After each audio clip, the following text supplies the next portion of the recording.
Dear student, आज की class बहुत ही इम्पोर्टेंट होने वाली है क्योंकि ट्वेल्थ क्लास केमिस्ट्री के स्टूडेंटों के लिए यह इम्पोर्टेंट डिफरेंस लेकर आया हूँ। इस डिफरेंस में एक डिफरेंस बहुत ही ज़्यादा संभावना है पूछे जाने की। इन तीन चार डिफरेंस में से एक डिफरेंस अंतर पूछा ही जाएगा डियर स्टूडेंट। यहाँ 2 नंबर का क्वेश्चन है, आप लोगों का 2 नंबर कवर हो जाएगा केमिस्ट्री के पेपर में। ठीक है, आइए वीडियो की शुरुआत करते हैं। फ्रेकेल दोष तथा साटकी दोष में अंतर। कौन सा?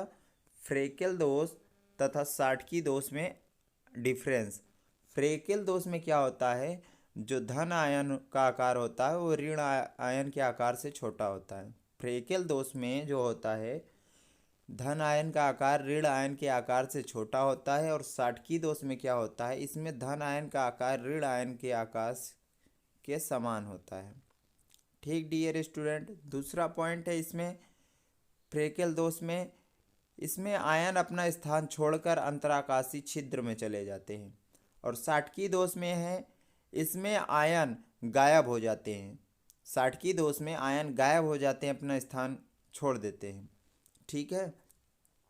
और 3 नंबर पॉइंट है, इसमें घनत्व में कोई परिवर्तन नहीं होता है। इसमें घनत्व में कोई परिवर्तन नहीं होता। फ्रेकेल दोष में घनत्व में कोई परिवर्तन नहीं होता है। लेकिन यही साटकी दोष में जब आयन गायब हो जाते हैं तो इसके घनत्व कम हो जाते हैं। जब गायब होंगे तो जाहिर सी बात है कुछ ना कुछ कम होंगे। इसमें खाली स्थान चेंज हो रहे हैं, साटकी दोष में गायब हो जा रहे हैं। जब जहाँ से कोई चीज़ हटती है तो उसका घनत्व भी कम ज़्यादा होता है, अर्थात चले जा रहे हैं तो इसका घनत्व कम हो जाएगा। 4 नंबर पॉइंट है डियर स्टूडेंट,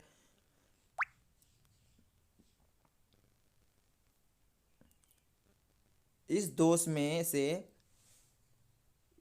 में से एक रिक्त बनती है। रिक्त मतलब खाली स्थान एक बन जाता है। इस दोष में 2 रिक्तियां बनती है। जहाँ से आयन गायब होता है वो वाला, और जो बगल वाला जहाँ जाना रहता है अंतराकाशी वहाँ पर। ठीक है डियर स्टूडेंट, और आप लोगों को बता दें, इसमें प्रवैद्युतांक का मान बढ़ जाता है। जो फ्रेकेल दोष होता है इसमें प्रवैद्युतांक का मान बढ़ जाता है, और जो साटकी दोष है उसमें होता है, उसमें जो प्रवैद्युतांक का मान होता है अपरिवर्तित रहता है। ठीक है, अगला डिफरेंस है धात्विक चालक तथा वैद्युत अपघटनी चालक में डिफरेंस। ठीक डियर स्टूडेंट, इसमें धात्विक चालक में पहला पॉइंट है, इसमें धारा का प्रवाह इलेक्ट्रॉन द्वारा होता है। जैसे वायर या कंडक्टर किसी में ठोस धात्विक चालक होते हैं उसी में। ठीक, और वैद्युत अपघटनी में इसमें धारा का प्रवाह आयन के माध्यम से होता है। ठीक है, यहाँ द्रव विद्युत अपघटनी विधि देखे होंगे आप लोग, किस प्रकार से लोहा उसमें बिहेव करता है जो। ठीक है, 26 होता है लोहा का परमाणु क्रमांक। दूसरा पॉइंट है, इसमें रासायनिक परिवर्तन नहीं होते हैं। धात्विक चालक में जो रासायनिक परिवर्तन होते हैं वो नहीं होते हैं डियर स्टूडेंट। और वैद्युत अपघटनी विधि में इसमें रासायनिक परिवर्तन होते हैं। ठीक है डियर स्टूडेंट, तीसरा पॉइंट है, इसमें ताप बढ़ाने पर चालकता घटती है, अर्थात प्रतिरोधकता बढ़ती है। और विद्युत अपघटनी चालक में इसमें ताप बढ़ाने पर चालकता बढ़ती है तथा प्रतिरोधकता घटती है। 4 नंबर पॉइंट है डियर स्टूडेंट, आप लोगों को बता दें, ये ठोस तथा द्रव दोनों अवस्था में चालन का कार्य करते हैं। जो धात्विक चालक होते हैं ठोस तथा द्रव अवस्था दोनों अवस्थाओं में चालन का कार्य करते हैं। 4 नंबर पॉइंट है विद्युत अपघटनी चालक में, ये केवल द्रव अवस्था में ही चालन का कार्य करते हैं, ठोस अवस्था में ये चालन का काम नहीं कर सकते हैं। अगला डिफरेंस है डियर स्टूडेंट जो कि इम्पॉर्टेंट है, कोटि तथा आणविकता। अपक्रिया की कोटि तथा आणविकता में अंतर। पहला पॉइंट है, कोटि में यह एक प्रायोगिक मान है। जो कोटि होता है एक प्रायोगिक मान होता है, लेकिन जो आणविकता होती है यह एक सैद्धांतिक मान होता है। ठीक है, दूसरा पॉइंट है, कोटि में अपक्रिया की कोटि शून्य, भिन्नात्मक तथा ऋणात्मक हो सकती है। और आणविकता में दूसरा पॉइंट है, यह कभी भी शून्य भिन्नात्मक तथा ऋणात्मक नहीं हो सकती है। ठीक है, या धनात्मक ही होती है। ठीक है डियर स्टूडेंट, जो आणविकता होती है वो धनात्मक ही होती है, न तो कभी शून्य होगी, न तो भिन्नात्मक होगी, न तो ऋणात्मक।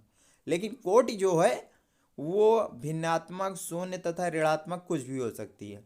और कोटि का तीसरा पॉइंट है डियर स्टूडेंट, यहाँ वेग तथा अभिकर्मक की सांद्रता में भी संबंध बताती है।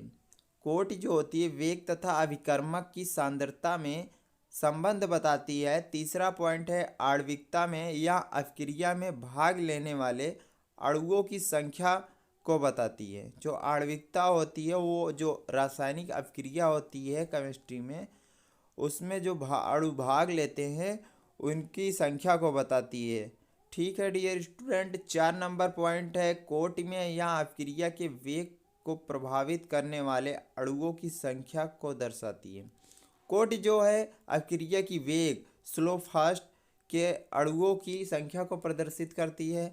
4 नंबर पॉइंट है आणविकता में या अपक्रिया में प्राथमिक पद में भाग लेने वाले अणुओं की संख्या को प्रदर्शित करता है। जो अपक्रिया में प्राथमिक पद होते हैं उनको प्रदर्शित करता है। अगला है डियर स्टूडेंट, अगला डिफरेंस है भौतिक अधिशोषण तथा रासायनिक अधिशोषण में अंतर। भौतिक अधिशोषण तथा रासायनिक अधिशोषण में डिफरेंस है डियर स्टूडेंट। आप लोगों को बता दूं, यहाँ बहुत ही इम्पोर्टेंट है, रसायन विज्ञान में पूछा जाएगा। आइए चलिए इसको समझते हैं डियर स्टूडेंट। भौतिक अधिशोषण में पहला पॉइंट है, इस अधिशोष तथा अधिशोषण के बीच दुर्बल बल कार्य करता है। भौतिक अधिशोषण में एक दुर्बल बल कार्य करता है, लेकिन जो रासायनिक अधिशोषण है इसमें प्रबल बंध कार्य करता है। बल और बंध में बहुत बड़ा डिफरेंस होता है डियर स्टूडेंट। दोनों काम एक ही करते हैं लेकिन महत्व तो अलग अलग होते हैं। इसको समझना बहुत ही ज़रूरी होता है। ठीक, दूसरा पॉइंट है डियर स्टूडेंट, भौतिक अधिशोषण में इसकी प्रकृति विशिष्ट नहीं होती है और रासायनिक अधिशोषण में इसकी प्रकृति विशिष्ट होती है। तीसरा पॉइंट है भौतिक अधिशोषण में डियर स्टूडेंट, ताप बढ़ने पर अधिशोषण बढ़ जाता है। और तीसरा पॉइंट है रासायनिक अधिशोषण में ताप बढ़ने पर अधिशोषण घट जाता है। 4 नंबर पॉइंट है डियर स्टूडेंट, इसमें ऊष्मा का मान कम हो जाता है। और रासायनिक अधिशोषण में 4 नंबर पॉइंट है, इसमें ऊष्मा का मान अधिक होता है। 5 नंबर पॉइंट है भौतिक अधिशोषण में सक्रिय ऊर्जा कम होती है। भौतिक अधिशोषण में जो सक्रिय ऊर्जा होती है, एक्टिव एनर्जी जिसे कहते हैं, वो कम होती है। और रासायनिक अधिशोषण में सक्रिय ऊर्जा अधिक होती है, अर्थात एक्टिव एनर्जी जो होती है वो बहुत ही ज़्यादा होती है। डियर स्टूडेंट, आज के साथ बस इतना ही। मिलते हैं अगले वीडियो में। आप लोगों को वीडियो अच्छा लगा हो तो लाइक, शेयर और सब्सक्राइब चैनल को ज़रूर करिएगा।